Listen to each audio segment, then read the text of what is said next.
தலைப்புச் செய்திகளை பார்க்கலாம். நீண்ட இழுபறிக்கு பின் 4 தொகுதி இடைத்தேர்தலுக்கு வேட்பாளர்களை அறிவித்தது அதிமுக. சூலூரில் VP கந்தசாமியும் அரவக்குறிச்சியில் செந்தில்நாதனும் போட்டி.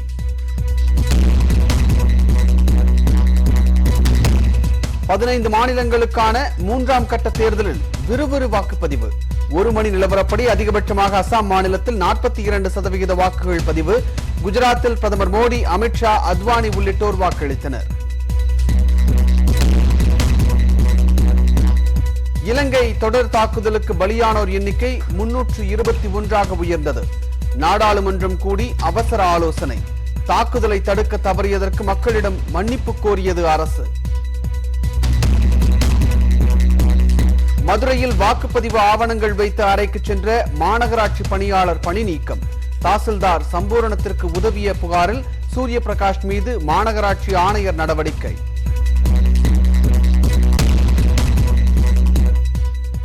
வாக்காளர் பட்டியலில் பெயர் இல்லாத போதும் நடிகர் சிவகார்த்திகேயன் வாக்களித்த விவகாரம். அனுமதித்த அலுவலர்கள் மீது நடவடிக்கை எடுக்க தலைமை தேர்தல் அதிகாரி உத்தரவு.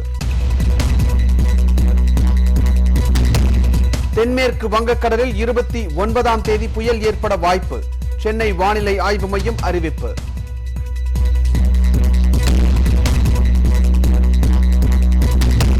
ஆசிய தடகள போட்டியில் 800 மீட்டர் இலக்கை 2 நிமிடம் 0.2.70 வினாடிகளில் கடந்து அசத்தினார் தமிழக வீராங்கனை கோமதி.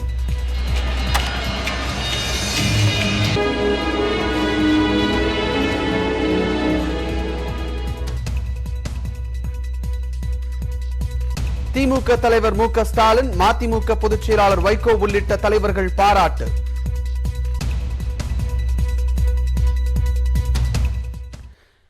கர்நாடகா, கேரளா, குஜராத், மகாராஷ்டிரா உள்ளிட்ட மாநிலங்களில் 3ஆம் கட்ட தேர்தலுக்கான வாக்குப்பதிவு தொடங்கி நடைபெற்று வரும் நிலையில் அகமதாபாத் நகரில் ராணிப் வாக்குச்சாவடியில் பிரதமர் மோடி வாக்களித்தார்.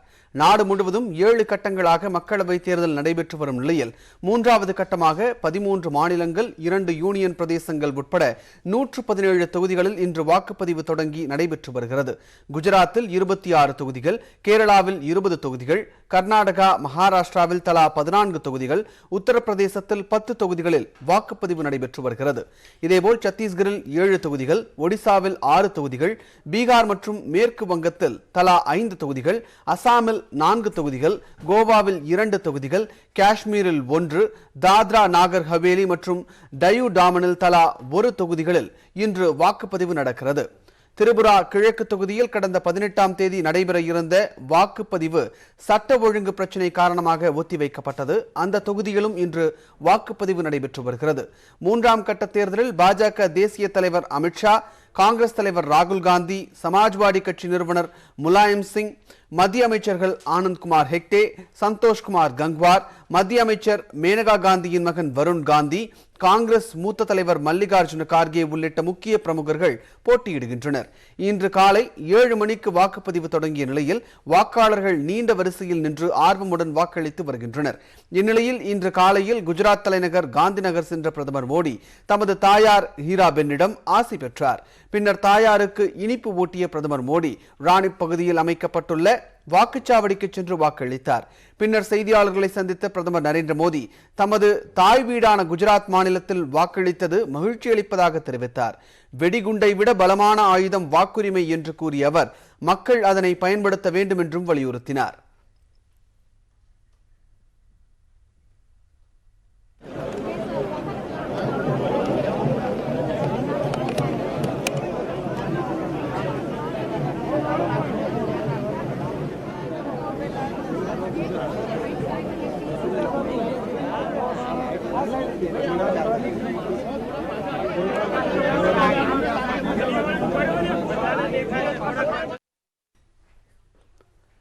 பாஜக தேசிய தலைவரும் காந்திநகர் தொகுதி வேட்பாளருமான அமித்ஷா அகமதாபாத்தின் நரன்புரா வாக்குச்சாவடியில் தனது வாக்கினை பதிவு செய்தார்.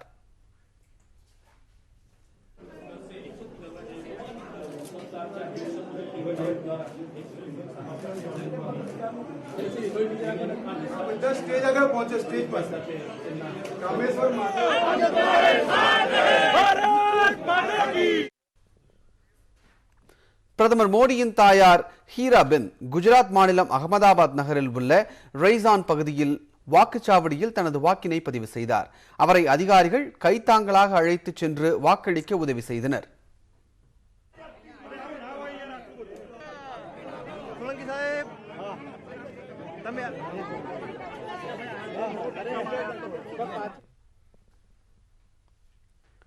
கேரள மாநிலத்தில் உள்ள 20 மக்களவை தொகுதிகளில் ஒரே கட்டமாக தேர்தல் நடைபெறும் நிலையில் பாஜக சார்பில் நடிகர் சுரேஷ் கோபி போட்டியிடும் திரிசூர் தொகுதியிலும் வாக்குப்பதிவு விறுவிறுப்பாக நடைபெற்று வருகிறது. பொதுமக்கள் காலை 7 மணி முதல் நீண்ட வரிசையில் நின்று வாக்களித்து வருகின்றனர். கேரள மாநிலம் கொச்சியில் நடிகர் மம்முட்டியும் திருவனந்தபுரத்தில் நடிகர் மோகன்லாலும் வாக்களித்தனர். காங்கிரஸ் மூத்த தலைவரும் குல்பர்கா தொகுதி வேட்பாளருமான மல்லிகார்ஜுன கார்கே தனது வாக்கினை பதிவு செய்தார். இதேபோல் திருவனந்தபுரம் காங்கிரஸ் வேட்பாளர் சசி தரூரும் வாக்களித்தார். அண்மையில் காங்கிரஸில் இணைந்த ஹர்திக் பட்டேல் குஜராத் மாநிலம் சுரேந்தர் நகர் பகுதியில் வாக்களித்தார். சமூக ஆர்வலர் அண்ணா ஹசாரே அகமது நகர் மாவட்டத்தில் வாக்களித்தார். பிற்பகல் 1 மணி நிலவரப்படி அதிகபட்சமாக அசாம் மாநிலத்தில் 42% வாக்குகளும், மேற்கு வங்கத்தில் 35% வாக்குகளும், திரிபுராவில் 30% வாக்குகளும், சத்தீஸ்கரில் 29% வாக்குகளும் பதிவாகியுள்ளன. மிகவும் குறைந்தபட்சமாக ஜம்மு காஷ்மீரில் வெறும் 5% வாக்குகள் மட்டுமே பதிவாகியுள்ளன. இதேபோல் குல்பர்கா மக்களவை தொகுதியின் பாஜக வேட்பாளரான உமேஷ் யாதவ் வாக்குப்பதிவினை ஒட்டி குல்பர்கி சரண பவேஸ்வர ஆலயத்தில் சுவாமி தரிசனம் செய்தார். அவர் காங்கிரஸ் கட்சியின் மல்லிகார்ஜுன கார்கேவை எதிர்த்து போட்டியிடுகிறார். கர்நாடக மாநிலம் சிவமோகா மக்களவை தொகுதியின் பாஜக வேட்பாளரான ராகவேந்திரா தனது வாக்கினை பதிவு செய்தார். சிங்கராபுருவில் உள்ள வாக்குச்சாவடியில் அவர் தனது வாக்கினை பதிவு செய்தார். இதனிடையே சிகாரிபுராவில் உள்ள ஹூச்சாரியா சுவாமி ஆலயத்தில் முன்னாள் முதலமைச்சர் எடியூரப்பா சுவாமி தரிசனம் செய்தார். மல்லிகார்ஜுன கார்கேவின் மகனும் மருமகளும் வாக்களித்தனர். கல்புர்கி மக்களவை தொகுதிக்கு உட்பட்ட குந்தகுர்தி கிராம வாக்குச்சாவடிக்கு வந்த பிரியங்க் கார்கே மற்றும் அவரது மனைவி ஸ்ருதி கார்கே தங்களது வாக்கினை பதிவு செய்தனர். உத்தரப்பிரதேசத்தில் வாக்குச்சாவடி அதிகாரியை பாஜகவினர் தாக்கிய நிகழ்வு சர்ச்சையை ஏற்படுத்தியுள்ளது. உத்தரப்பிரதேச மாநிலம் முராதாபாத் பகுதியில் உள்ள ஒரு வாக்குச்சாவடியில் இருந்த அதிகாரி ஒருவர் வாக்களிக்க வந்தவர்களை சமாஜ்வாடி கட்சியின் சைக்கிள் சின்னத்தில் வாக்களிக்க வேண்டும் என கோரியதாக கூறப்படுகிறது. இதனால் ஆத்திரமடைந்த பாஜகவினர் அவரை அடித்து உதைத்தனர். இதையடுத்து அங்கிருந்த காவல்துறையினர் அந்த அதிகாரியை பாதுகாப்பாக அழைத்துச் சென்றனர்.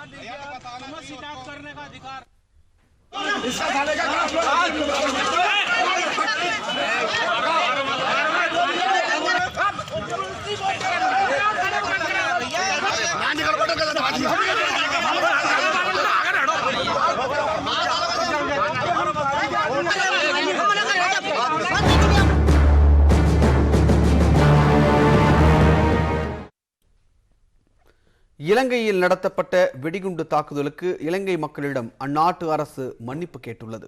அவசர நிலை அமல்படுத்தியது தொடர்பாக இலங்கை நாடாளுமன்றத்தில் ஆலோசனை நடைபெற்று வருகிறது. கடந்த ஞாயிறன்று ஈஸ்டர் பண்டிகையின் போது இலங்கையின் 3 தேவாலயங்கள் மற்றும் நட்சத்திர விடுதிகள் என 8 இடங்களில் குண்டுவெடிப்பு நிகழ்த்தப்பட்டது. இதில் இதுவரை 321 பேர் உயிரிழந்துள்ளனர். 500க்கும் மேற்பட்டோர் படுகாயங்களுடன் மருத்துவமனையில் சிகிச்சை பெற்று வருகின்றனர். இந்த தற்கொலைப்படை வெடிகுண்டு தாக்குதலில் தொடர்புடையோரை கைது செய்யும் முயற்சியில் அந்நாட்டு அரசு தீவிரம் காட்டி வருகிறது. குண்டுவெடிப்பு தொடர்பாக இன்டர்போல் உதவியும் நாடப்பட்டுள்ளது. இதில் தொடர்புடைய மனித வெடிகுண்டுகளாக செயல்பட்ட 7 பேரின் வீடியோ காட்சிகளும் வெளியாகியுள்ளன. இதனிடையே நேற்று கொழும்பு பேருந்து நிலையம் அருகே 87 டெட்டனேட்டர்கள் பறிமுதல் செய்யப்பட்டு செயலிழக்க செய்யப்பட்டது. செயலிழக்க செய்யும் போது ஒரு வெடிகுண்டு நேற்று வெடித்தது. இதனிடையே குண்டுவெடிப்பை அடுத்து அவசர நிலை நேற்று நள்ளிரவு முதல் அந்நாட்டு அதிபர் மைத்ரிபால சிறிசேன பிரகடனப்படுத்தினார். அவசர நிலை தொடர்பாக நாடாளுமன்றத்தில் ஒப்புதல் பெற இலங்கை நாடாளுமன்றம் அவசரமாக கூடியுள்ளது. நிலைமையை கட்டுக்குள் கொண்டு வருவது மற்றும் அடுத்த கட்ட நடவடிக்கைகள் எடுப்பது தொடர்பாக ஆலோசனை நடைபெறுகிறது. அவசர நிலை அமலில் உள்ள போது சந்தேகத்திற்கிடமானவர்களை கைது செய்ய கூடுதல் அதிகாரத்தை அரசாணையில் இலங்கை அரசு அறிவித்துள்ளது. அவசர நிலை அமலில் உள்ளபோது அதற்கு எதிராக அந்நாட்டு நீதிமன்றத்தில் வழக்கு தொடர முடியாது. இதனிடையே அவசர நிலை தொடர்பாக ஆலோசனை நடத்தி முக்கிய முடிவுகளை எடுக்கப்படும் என்று தெரிகிறது. உளவுத்துறை எச்சரித்தும் அதனை அலட்சியப்படுத்தியதாக இலங்கை அரசு பகிரங்க மன்னிப்பும் கேட்டுள்ளது. இதனிடையே இலங்கையில் குண்டுவெடிப்பு நிகழ்த்திய பயங்கரவாதியின் வீடியோ ஒன்று வெளியாகியுள்ளது. நீர்கொழும்புவில் உள்ள புனித செபஸ்தியர் தேவாலயத்திற்குள் முதுகில் பையுடன் நுழைந்த பயங்கரவாதி அங்கு பிரார்த்தனையில் ஈடுபட்டுக் கொண்டிருந்தவர்களுடன் நிற்பது அந்த வீடியோவில் பதிவாகியுள்ளது.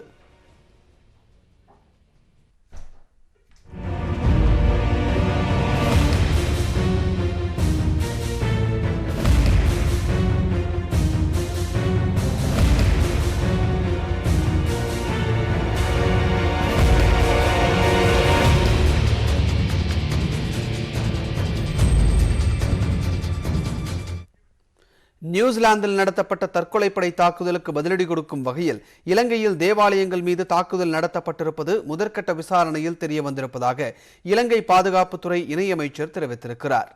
நாடாளுமன்றத்தில் இந்த விவகாரம் தொடர்பாக விளக்கமளித்த அவர், நியூசிலாந்தில் ஒரு மாதத்திற்கு முன்பு 2 மசூதிகளில் நடத்தப்பட்ட துப்பாக்கிச் சூட்டில் 50 பேர் உயிரிழந்ததை குறிப்பிட்டார். இதற்கு பதிலடி கொடுக்கும் வகையில் உள்ளூர் இஸ்லாமிய பயங்கரவாதிகள் தாக்குதல் நடத்தியிருப்பது தெரிய வந்திருப்பதாக ரூபன் விஜயவர்தனே தெரிவித்திருக்கிறார்.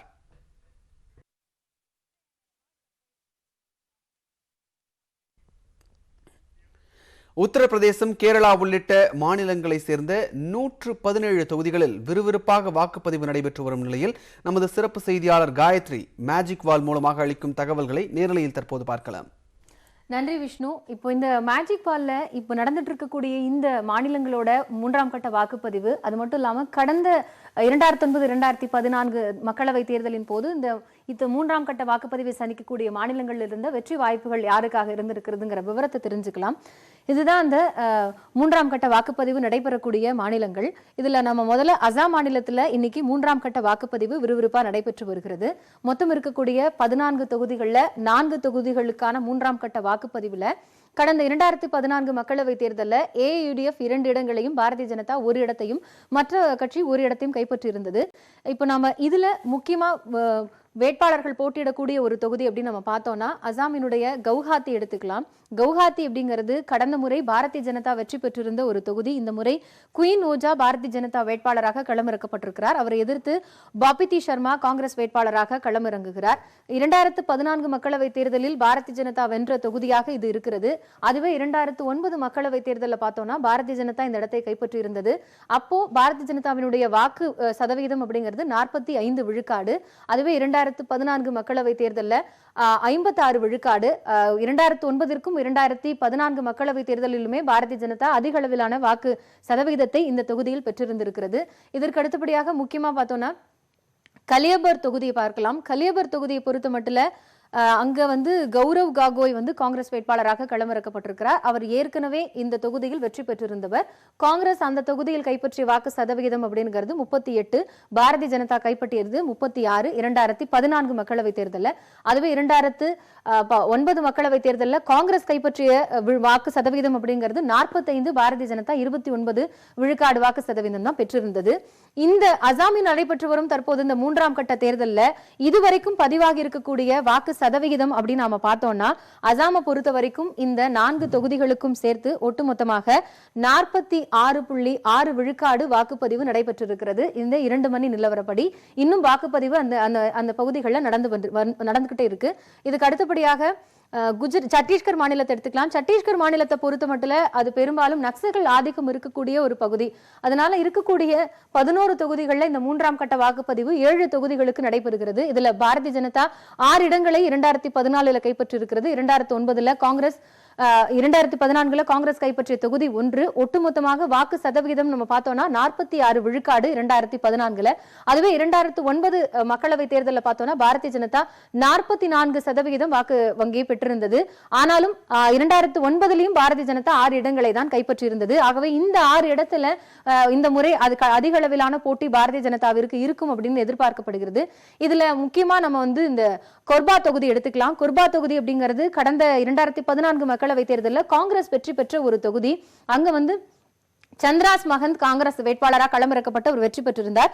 இந்த முறை ஜோதிஸ்னா மகத் வந்து களமிறக்கப்பட்டிருக்கிறார். இது காங்கிரசினுடைய ஒரு பலம் வாய்ந்த தொகுதி அப்படிங்கிறதுனால இந்த தேர்தலை பொறுத்த மட்டும் குர்பாக் தொகுதி மறுபடியும் காங்கிரஸ் வசம் வருமா? ஏன்னா இந்த பகுதியை பொறுத்த மட்டும் வாக்காளர்கள்னு பார்த்தோம்னா பழங்குடியின வாக்காளர்கள் 30 விழுக்காடு இருக்கிறார்கள். அதனால சத்தீஸ்கர்ல இந்த தொகுதி முக்கியத்துவம் வாய்ந்த ஒரு தொகுதியாக பார்க்கப்படுகிறது. இதற்கு அடுத்தபடியா இன்னொரு தொகுதினா துர்க் தொகுதியை பொறுத்த மட்டும் கடந்த முறை அது பாரதிய ஜனதா கைப்பற்றிய ஒரு தொகுதி. பாரதிய ஜனதாவுடைய சரோஜ் பாண்டே இந்த தொகுதியை வென்றிருந்தார். 34% வாக்குகளோடு பாரதிய ஜனதா இந்த தொகுதியை கைப்பற்றியிருந்தது. 2014 இந்த தொகுதியை வந்து காங்கிரஸ் கைப்பற்றி இருந்தது. காங்கிரசினுடைய வாக்கு சதவீதம்ங்கிறது 45. அதுவே பாரதிய ஜனதா கைப்பற்றியது 44. ரெண்டு கட்சிக்கும் இடையில கிட்டத்தட்ட 1 விழுக்காடு அதிகமான அளவுதான் வாக்குகளை வந்து காங்கிரஸ் கைப்பற்றி இருந்திருக்கிறது. இது ரொம்ப முக்கியத்துவம் வாய்ந்த ஒரு விஷயமா பார்க்கப்படுது. ரெண்டு கட்சிக்கு இடையில 1% வாக்குப்பதிவு அப்படின்னா மார்ஜின்ல அந்த கட்சி வெற்றி பெற்றதாக சொல்லப்படுகிறது. இது சத்தீஸ்கரினுடைய ஒட்டுமொத்தமா இந்த 3ஆம் கட்ட வாக்குப்பதிவு நடைபெற இருக்கக்கூடிய முக்கிய வேட்பாளர்கள் போட்டியிடக்கூடிய தொகுதியினுடைய நிலவரம். இதுவே சத்தீஸ்கர்ல ஒட்டுமொத்தமா இப்போ இந்த நடைபெறக்கூடிய இந்த 7 தொகுதிகளுக்கு இதுவரை இந்த 2 மணி நிலவரப்படி பதிவாகி இருக்கக்கூடிய வாக்கு சதவீதம்னு பார்த்தோம்னா 43% இருக்கிறது. இது கணிசமான ஓரளவு வாக்குப்பதிவு அப்படின்னு தான் சொல்லப்படுகிறது. இன்னும் நேரம் போக போக வாக்கு வங்கி மேலும் அதிகரிக்கும் அப்படின்னு எதிர்பார்க்கப்படுது. சத்தீஸ்கருக்கு அடுத்தபடியா முக்கியமா குஜராத் மாநிலத்தை எடுத்தோம்னா குஜராத்ல ஒரே கட்டமா 26 தொகுதிகளுக்கும் அங்க தேர்தல் நடத்தப்படுகிறது. பாரதிய ஜனதா கடந்த முறை 26 தொகுதிகளையுமே கைப்பற்றி இருந்தது. அதுவே 2009 மக்களவை தேர்தலில் பார்த்தோம்னா பாரதிய ஜனதா 15 இடங்களையும் காங்கிரஸ் 11 இடங்களையும் கைப்பற்றி இருந்தது. 2014 நாம ஒப்பிட்டு பார்த்தோம்னா பாரதிய ஜனதாவினுடைய வாக்கு சதவீதம் அப்படிங்கிறது 2009 விட கிட்டத்தட்ட 8 விழுக்காடு அளவிற்கு அதிகரித்திருக்கிறது. இந்த கடந்த 2009 ஒப்பிட்டு பார்க்கும் பொழுது 8 விழுக்காடு அளவிற்கு பாரதிய ஜனதாவிற்கு அதிகமான வாக்கு சதவிகிதம் கிடைத்திருக்கிறது. இங்க முக்கியமா போட்டியிடக்கூடிய வேட்பாளர்கள் நாம பார்த்தோம் அப்படின்னா காந்தி நகர்ல அமித்ஷா போட்டியிடுறார் நம்ம பார்த்தோம். அதே போன்று சூரத்துல போட்டியிடக்கூடிய முக்கிய வேட்பாளர்கள் யார் அப்படின்னு பார்த்தோம்னா பாரதிய ஜனதா சார்பில் தர்ஷனா விக்ரம் ஜர்தோஷ் இவங்க தான் கடந்த முறையும் போட்டியிட்டு வெற்றி பெற்ற வேட்பாளர். இந்த முறையும் அவர் களமிறக்கப்பட்டிருக்கிறார். இது பாரதிய ஜனதாவினுடைய முக்கியமான பலம் வாய்ந்த ஒரு தொகுதியாக பார்க்கப்படுகிறது. இங்க வந்து பட்டிதார் சமூகத்தினுடைய ஆதிக்கமும் இருக்கும். குஜராத்தை பொறுத்த மட்டும் பட்டிதார் சமூகத்தினுடைய ஒரு பிரச்சனை அப்படிங்கிறது இந்த தேர்தலில் முக்கியத்துவம் வாய்ந்ததாக எதிரொலிக்கும் அப்படின்னு சொல்லப்படுது. ஹர்திக் பட்டியாவும் காங்கிரஸோட இணைந்திருக்கிறார். அதனால அவரும் கணிசமான வாக்கு சதவீதத்தை பிரிக்க கூடும் அப்படின்னு அங்க இருக்க தேர்தல் நோக்கர்களால கணிக்கப்படுகிறது. இதற்கு அடுத்தபடியா நம்ம வந்து சூரத் மட்டும் இல்லாம வதோதரா தொகுதியை பார்த்தோம்னா வதோதரா தொகுதியை பொறுத்த மட்டும் அதுவும் கடந்த முறை 2014 மக்களவை தேர்தலில் பாரதிய ஜனதா வென்ற ஒரு தொகுதி. மிக முக்கியமாக வதோதரா தொகுதியில் கடந்த முறை பிரதமர் நரேந்திர மோடி அந்த தொகுதியில் நின்று வெற்றி பெற்றிருந்தார்.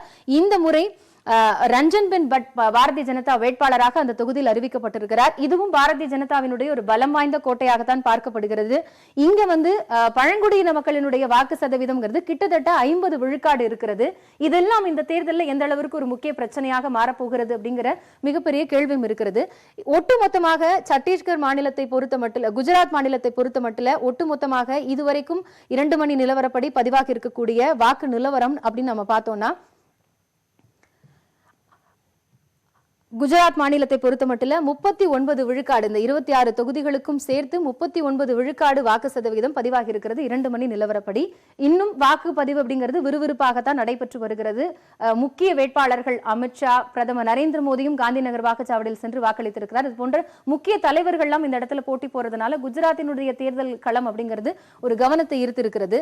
குஜராத்துக்கு அடுத்தபடியாக மிக முக்கியமான மாநிலம் அப்படின்னா நம்ம கேரளா எடுத்துக்கிட்டோம்னா கேரளாவில் 20 தொகுதிகளுக்கான தேர்தல் நடத்தப்பட்டு வருகிறது. இந்த 20 தொகுதிகளில் 2014 காங்கிரஸ் தலைமையிலான கூட்டணி 12 இடங்களையும் இடதுசாரிகள் தலைமையிலான கூட்டணி 6 இடங்களையும் கைப்பற்றியிருந்தது. மற்றவை 2 பாரதிய ஜனதா பெரிய அளவிலான தொகுதிகளிலும் இல்லை என்றாலும் பாரதிய ஜனதாவுடைய வாக்கு சதவீதம் அப்படின்னு நம்ம பார்த்தோம்னா 10 விழுக்காடு இருக்கிறது. அதுவே காங்கிரஸ் தலைமையிலான கூட்டணிக்கு 40 விழுக்காடாக இருக்கிறது. இதுவே 2009 நம்ம ஒப்பிட்டு பார்த்தோம்னா அப்போ 16 இடங்களே காங்கிரஸ் தலைமையிலான கூட்டணி கைப்பற்றி இருந்தது.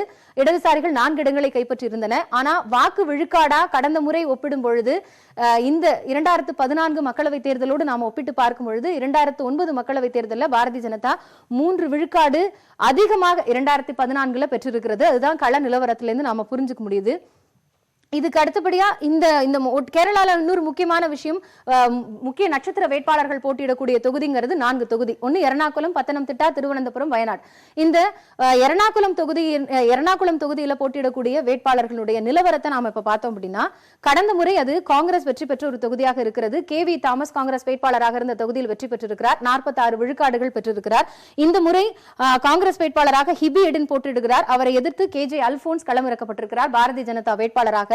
2014 மக்களவை தேர்தலை பொறுத்த மட்டும் இந்த தொகுதியில காங்கிரசினுடைய கூட்டணி பெற்றிருந்த வாக்கு சதவீதம்ங்கிறது 41 இருக்கிறது. அதுவே 2009 மக்களவை தேர்தலில் நம்ம பார்த்தோம்னா 46 இருக்கிறது. கிட்டத்தட்ட 3 விழுக்காடு அப்படிங்கிறது காங்கிரசிற்கு அதிகமான தொகுதியாக இருக்கிறது, அதிக விழுக்காடாக இருக்கிறது. ஒட்டுமொத்தமாக கேரளாவில் இப்போ 2 மணி நிலவரப்படி ஒட்டுமொத்தமா இந்த 20 தொகுதிகளுக்கும் நடைபெறக்கூடிய தேர்தலில் 39 விழுக்காடு வாக்குப்பதிவு நடைபெற்றிருக்கிறதா தேர்தல் ஆணையம் தெரிவித்திருக்கிறது. இன்னொரு முக்கியமான மாநிலம்னு நம்ம பார்த்தோம்னா வெஸ்ட் பெங்கால், மேற்கு வங்க மாநிலத்தை பொறுத்த மட்டும் 3ஆம் கட்ட வாக்குப்பதிவு அப்படிங்கிறது விறுவிறுப்பா நடைபெற்று வருகிறது. மேற்கு வங்க மாநிலத்தில் திரிணாமுல் காங்கிரசுக்கும் காங்கிரஸ் இடதுசாரிகளுக்கும் இடையே கடுமையான போட்டி இருக்கு. பாரதிய ஜனதா இந்த 5 தொகுதிகளில் எத்தனை இடங்களை கைப்பற்ற போகிறதுங்கிற எதிர்பார்ப்பும் இருக்கு. கடந்த 2014 மக்களவை தேர்தலில் 28% வாக்கு சதவீதத்தோடு 3 இடங்களை காங்கிரஸ் கைப்பற்றியிருந்தது. திரிணாமுல் காங்கிரஸ் 1 இடத்தை கைப்பற்றியிருந்தது. அதுவே 2009 மக்களவை தேர்தலில் பார்த்தோம்னா காங்கிரஸ் 4 இடங்களையும், இடதுசாரிகள் 1 இடத்தையும் கைப்பற்றியிருந்தார்கள். ஆனால் வாக்கு சதவிகிதமாக காங்கிரஸை ஒப்பிடும் பொழுது இடதுசாரிகள் 1 விழுக்காடு அதிகமாக பெற்றிருக்கிறார்கள். இது இந்த தேர்தலில் எப்படியான ஒரு தாக்கத்தை ஏற்படுத்த போகிறது அப்படிங்கிற எதிர்பார்ப்பு இருக்கு.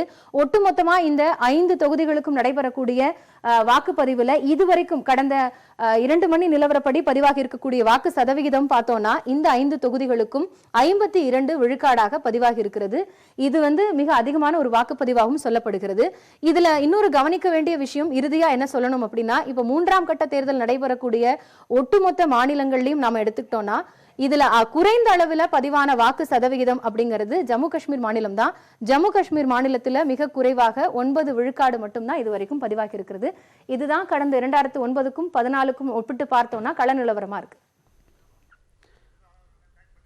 நன்றி காயத்ரி, மிகவும் விரிவான தகவல்கள். 3ஆம் கட்ட வாக்குப்பதிவு நடைபெற்றுக் கொண்டிருக்கக்கூடிய இந்த சூழ்நிலையில் ஒவ்வொரு மாநிலங்களும் தற்போது நிலை என்ன என்பது குறித்து நமது சிறப்பு செய்தியாளர் காயத்ரி வழங்கக்கூடிய தகவல்களை தற்போது நாம் பார்த்தோம். தொடர்ந்து மேலும் பல செய்திகளை பார்க்கலாம் ஒரு சிறு இடைவேளைக்கு பிறகு.